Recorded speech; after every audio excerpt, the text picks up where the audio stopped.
Hi guys, எல்லோரும் எப்படி இருக்கீங்க? நான் உங்களுக்கு இயற்கை வியூஸ் தாஜ். இன்றைக்கி என்ன பார்க்க போகிறோம்னா, இயற்கையான முறையில் தயாரிக்கப்பட்ட கஞ்சி, நவதானிய கஞ்சின்னு சொல்லுவாங்க. வாங்க வீடியோக்குள்ளே போய் பார்ப்போம்.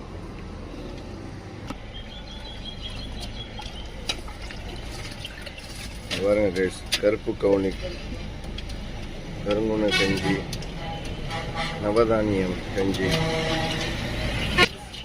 கைஸ். சூப்பராக சூடாக செம்மையாக போட்டுக்கிட்டு இருக்காங்க, ஊற்றிக்கிட்டு இருக்காங்க கஞ்சி மக்களுக்கு.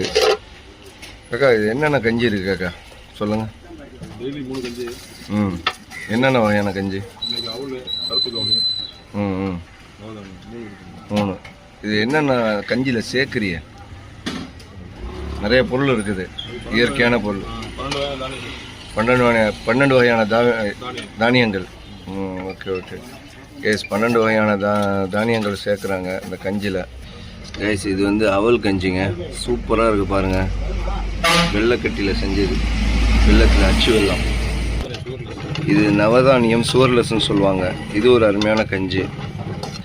கேஸ், இது வந்து கருப்பு கவுனின்னு சொல்லுவாங்க. இது ஒரு அருமையான கஞ்சி தாங்க. எல்லாம் சூப்பராக, எல்லாமே இயற்கையான முறையில் கஞ்சிங்க. இன்றைக்கி நம்ம வந்து உருப்படாத இந்த 7அப்பு, ஸ்ப்ரைட்டு, இதெல்லாம் வந்து அதாவது பாத்ரூம் கழுவக்கூடிய அந்த உருப்படாத அந்த இது ட்ரிங்க்ஸு சாப்பிடுவோம். அதை சாப்பிட்றதுக்கு போல் இது சாப்பிட்றது நல்லது. மக்களின் கூட்டம் வந்துக்கிட்டு தாங்க இருக்குது இந்த கஞ்சி சாப்பிட. ஓகே மக்களே, நம்ம சேனலை சப்ஸ்கிரைப் பண்ணுங்கள், லைக் பண்ணுங்கள், ஷேர் பண்ணுங்கள். இன்னும் விதவிதமான இயற்கையாக சம்மந்தமாக உள்ளதை நிறையா நான் உங்களுக்கு இன்ஷா அல்லாஹ் போட்டு விட்றேன். கண்டிப்பாக சப்ஸ்கிரைப் பண்ணுவேங்கிற நம்பிக்கை இருக்குது. லைக் பண்ணுங்கள், கமெண்ட் பண்ணுங்கள். Okay, thank you.